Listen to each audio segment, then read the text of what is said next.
Göktür onur alıkların soru verilen yerdir sokaklıların. Hep gördar yanınıza soğalım alım, soğavalım belki ayın cenneti.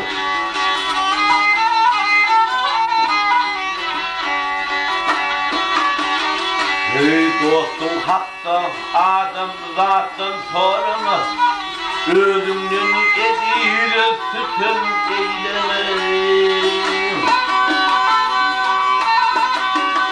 Görmedik zatınız hayat olayım ama belki sonu barcıklayım.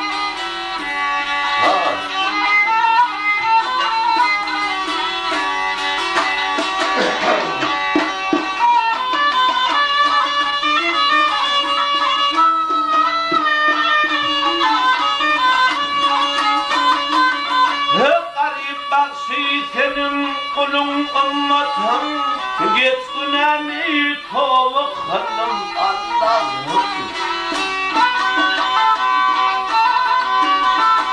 Bir varım geçten benim günahım havut etse Allah'ım.